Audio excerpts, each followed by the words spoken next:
You ready? I'm ready. Okay. So this is our second recap. Yeah.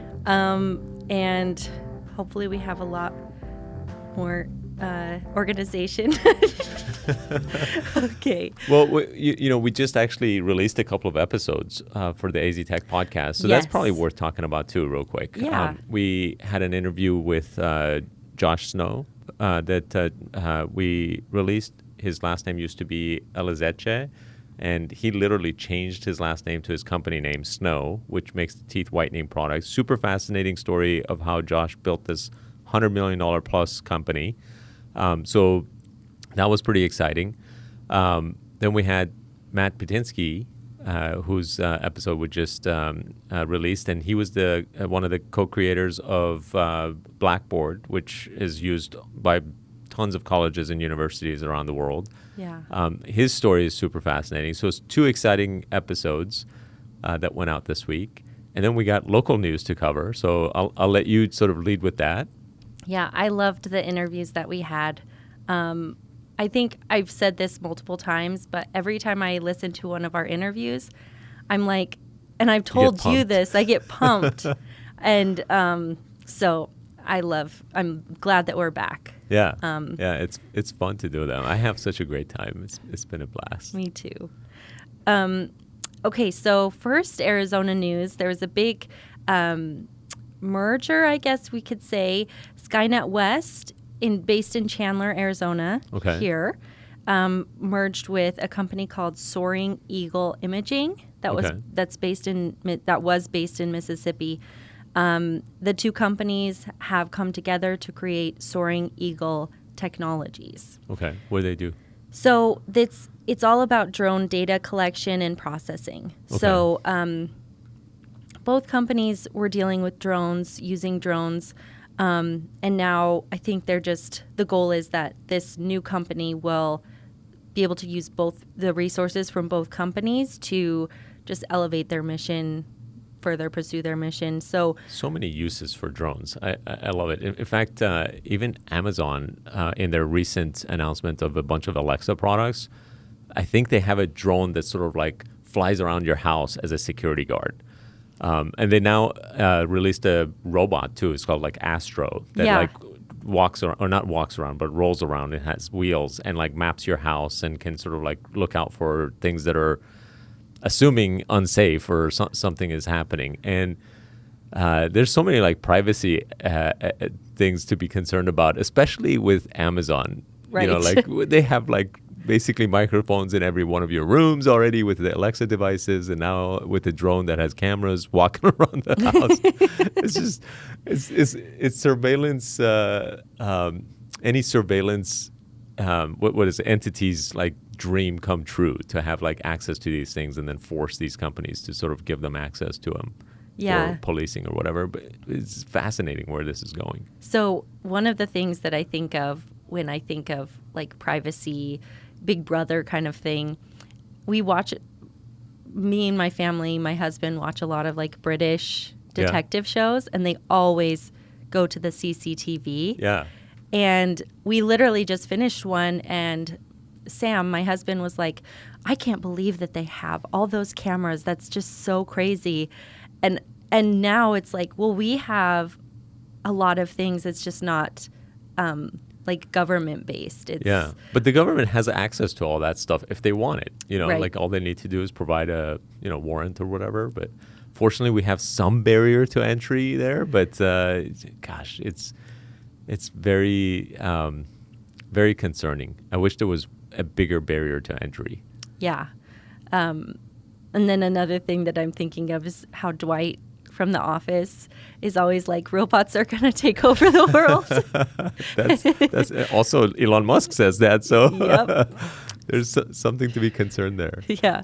What else we got going on? So we've got this National Semiconductor Economic Roadmap, NSER for short.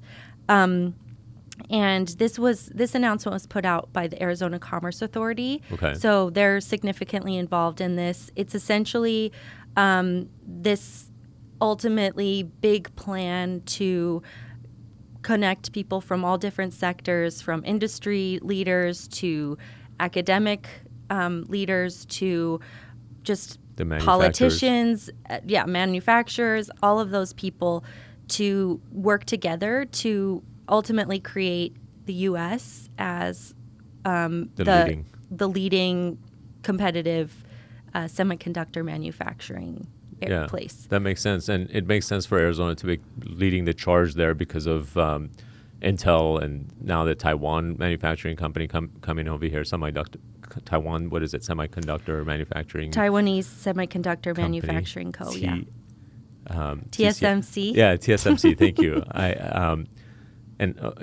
Both of these companies, Intel and TSMC, have bet big in Arizona. So that's huge. And ACA is doing a great job on these sort of fronts, which is fantastic to see. Yeah.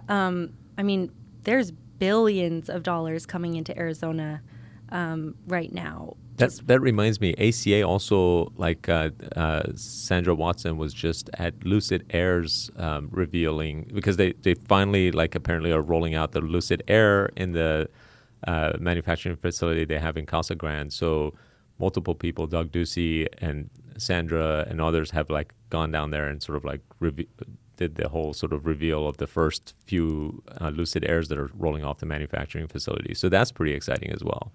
What do you think happening. What do you think about that Lucid Air? It looks awesome. I mean, I love the looks of it. I think we talked about the range, which is 520 miles before. That's a killer range on the top line. It beats Tesla. So I'm excited to see it and possibly drive it. I'm curious about the software. They're following in Tesla's footsteps, and they have a lot of ex-Tesla employees. So just, copying Tesla, I think, is a good strategy overall. Yeah. Well, they have to have their own charging stations. I think they're partnering on the charging station front, which makes sense. But at some point, they might even have their own as well. Yeah. So lots going on in Arizona. Yes. I made the mistake of saying that there wasn't much going on last episode, but yes, there is a lot going on. Yeah. No, there's exciting stuff happening. Yeah. So I also wanted to bring up some national news that has been making waves this week. Yeah, go for it. There was this announcement that Instagram/Facebook is pulling its For Kids product right now. They didn't, head of Instagram didn't necessarily say it's killed or completely dead, but they are putting a hold on it because for a number of reasons, there were some legislators that were really criticizing it. There was this hearing in the Senate called Protecting Kids Online, Facebook, Instagram, and Mental Health Harms, which also ties into this Wall Street Journal investigation where they received internal documents. Oh, yeah, I heard about this. Yeah. Where they know, it reminds me of the tobacco industry where they sort of knew that tobacco is bad for you for many decades and hid that information. But then Facebook now knows that social media is bad for kids, and it sort of increases the rate of anxiety, stress, suicide, all sorts of things, right? Exactly. That's pretty crazy. Yeah. So as Instagram currently stands, only people 13 years and older can use it. The kids platform or product would be designed for kids 10 to 12. Okay. And, there's additional features like parental control, increased parental control, other things like that. That might have been a good thing anyway, because it seems like kids are on social media at 10, but they just lie about their age. So not lying about your age and having something that might be a little bit more kid-friendly could have actually given parents a tool. Sometimes I worry that we look at sort of a high level about something, and then we sort of throw everything out with the baby with the bathwater type of thing. And I'm not a fan of Facebook, but they may have been trying to do the right thing here, and now the project is getting killed because of the sort of publicity that it gets. So yeah, Facebook did face a lot of backlash from this. I was going to ask you your thoughts on kids and social media, but you kind of gave the insight that you had, because I know your kids use social media. They're online. But I kind of am glad that the kids product is shelved. Just knowing me personally, I may be someone who's especially affected by social media. Right. But if I'm feeling discouraged about my body or my life, my professional or personal pursuits, my husband has gotten to the point where he's like, when was the last time you were on Instagram? And it affects your mood in that way. Yeah, it really affects my confidence and my mood. And I know I'm not the only one. Maybe not everyone is super affected as me. But so I've started really limiting my time on Instagram. Yeah. And I can only imagine kids who maybe don't have a great support system, who don't have the tendency to bring their concerns to the forefront or talk to people about their concerns, could be seriously affected, as we've said. And I'm also skeptical about the kids product being a not publicity stunt because it's a real product, but them trying to appease the community. Right. And also expanding their user base to like a younger age. So, I mean, it could definitely be some aspect of that to it. I think social media is just like an absolutely fascinating and extremely scary experiment that we're doing at mass scale globally. Yeah. And I don't know what the results are going to be. I think there's going to be a lot of bad and a lot of potential good. Overall, my biggest concern is what a waste of time it is, right? Like even for myself, like I find myself spending too much time on Twitter. Days that I spend less time on Twitter, I'm way more productive. So from a productivity standpoint is where I worry from like at scale, as a society, as humanity. Are we spending so much time on social media that we could be spending learning, these kids could be learning like physics and mathematics and science and languages and chemistry and coming up with amazing products. And, like that time substitute is going to just, flicking 10-second videos that are sort of like super entertaining, right? Yeah. And it's a scary experiment. I definitely don't like it. Yeah. But there's always like unintended good and bad consequences. And I feel like it's a train that's unstoppable at this point. Yeah, I think, well, I remember having this conversation. I think you might have had a conversation with, maybe it was Chris Cardinal or someone, how you talked about where are the greatest minds spending their time. Yeah. The money's in social media, the money's in advertising online and everything.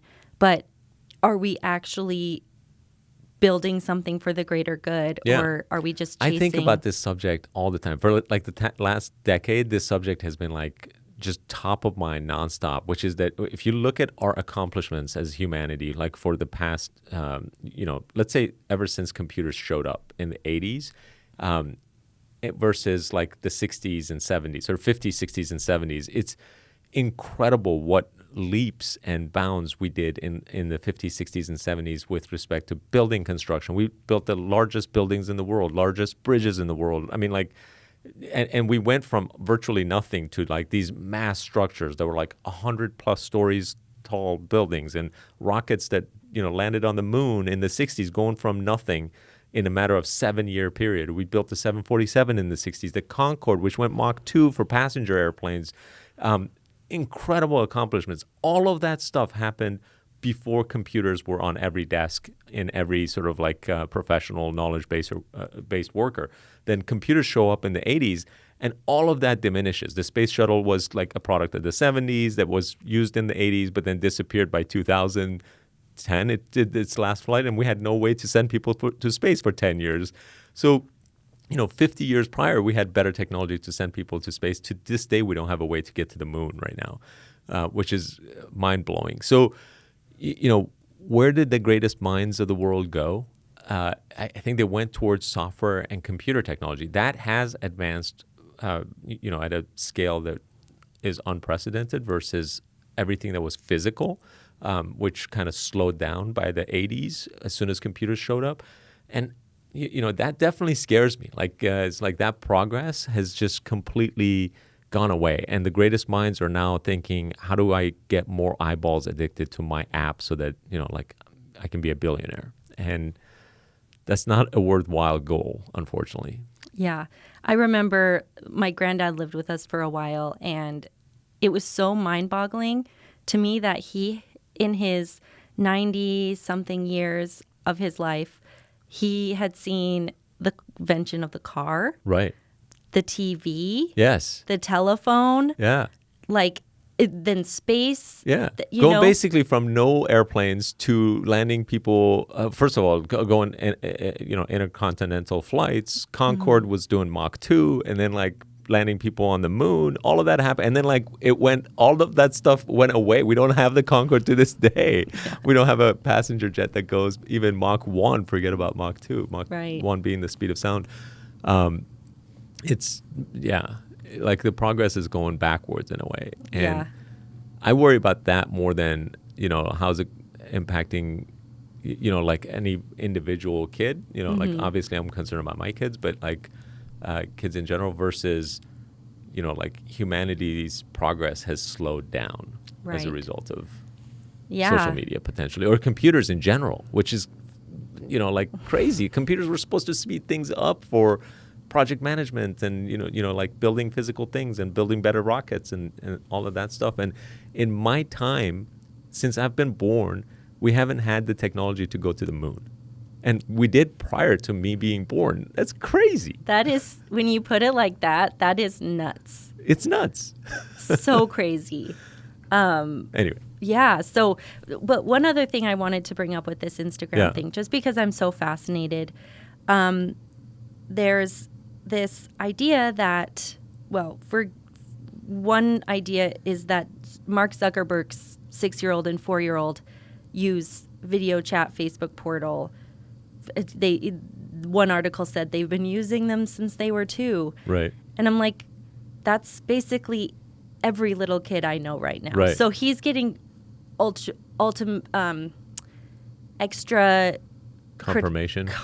And criticism for doing something that like most of the country, if not most of the world, is doing. Like I feel like babies just come out, are born knowing how to swipe now. Right. It's like transmitted through the blood or something, because my little nephews are so small and he knows how to swipe and he knows how to find photos. And it's like, that's thanks to Apple and the creation of iPhone with its incredible user interface being so easy to use. But then the uses for it became like, let's scroll through 10-second videos. Exactly. The peak of technology gave us the ability to go from one video to the next to keep ourselves entertained.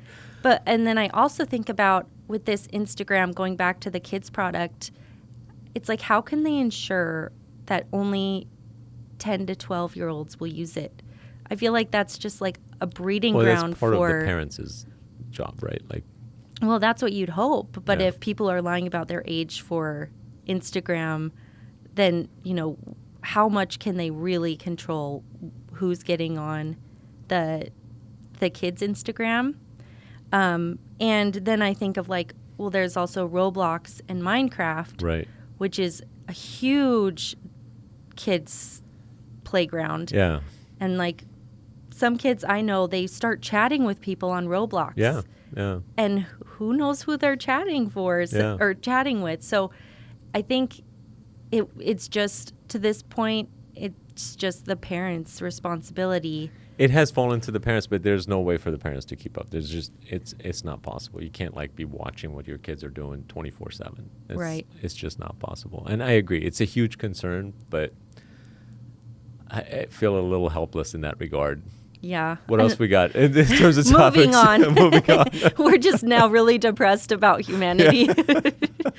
Something that's also been a big conversation in the tech world is the Elizabeth Holmes trial. Yeah. And I read an article recently in NPR about where's the line in Silicon Valley? Right. We have Elizabeth Holmes, who's being prosecuted, and rightly so. There's evidence that she knew what she was doing. Right.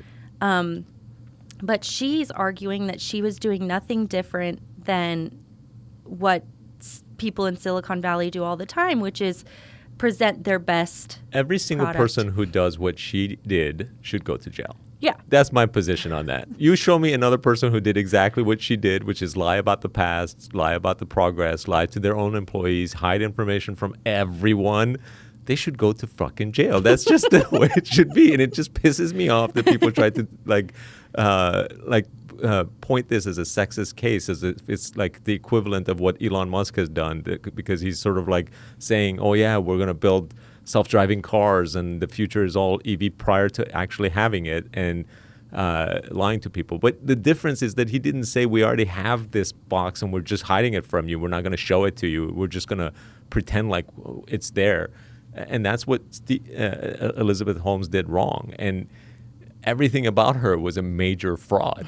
Like there's no equivalency of Elizabeth Holmes to what most Silicon Valley founders do, which is to project what their vision of the future is, and they're going to try to make it a reality. But they generally don't lie about where they are and the past. And if they are, they should be going to jail because they're trying to take people's money based on false pretenses. And if you can prove that, then let's get them in jail as well, rather than like freeing Elizabeth Holmes. That's just, that argument just blows my mind. Yeah, I have seen multiple documentaries on her because she's just so fascinating. Yeah. But also I watched that WeWork documentary, and I noticed a lot of similarities to what happened at WeWork to what happened at Theranos. And so my question is, and I'm not in this... What were some of those? I actually don't know much about the WeWork story. So he was basically creating a fraud. He was presenting it as this like life-changing company. He would bring in people and just sell this idea, this culture, this experience. Right. But when it came down to it, it was just like real estate. Office space or co-working space. Yeah, exactly. But I mean, like fundamentally, it was co-working space, and like whether or not co-working might change your life is like an arbitrary argument, right? Like, but was he lying? Is the question? Was he misrepresenting actual information? Was he saying that they have 500 offices when they only had 5, right? Like, I think that was happening. And if that was the case, then maybe he belongs in jail too. Let's get all of the people who are fucking lying.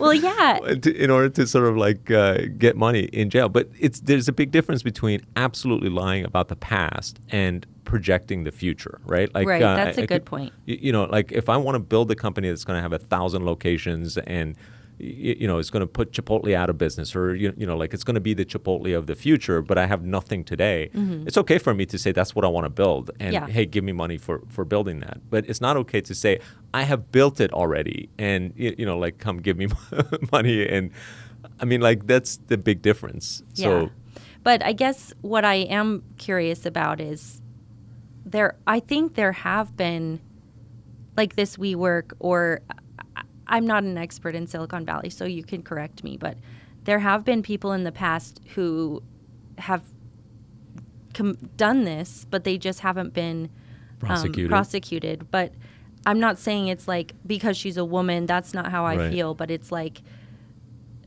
does there need to be some sort of like bigger oversight in Silicon Valley just because there's so much happening there, and there's so many smart people that they can build great things, but they can also mislead. So I think that the way these things get prosecuted is that somebody has to lose money. That somebody has to be like, hey, this person lied to me about everything, and make their case, right? And then this, the prosecutors would have to decide whether or not they go after it. So based on whether or not they can prove it.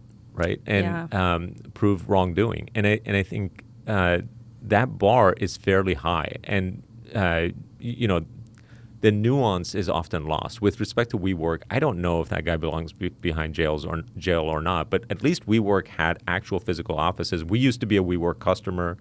We liked WeWork. We paid them a ridiculous amount of money for a very, very tiny office in San Francisco. So as a customer, WeWork never lied to us. We got the sort of like product that we were buying.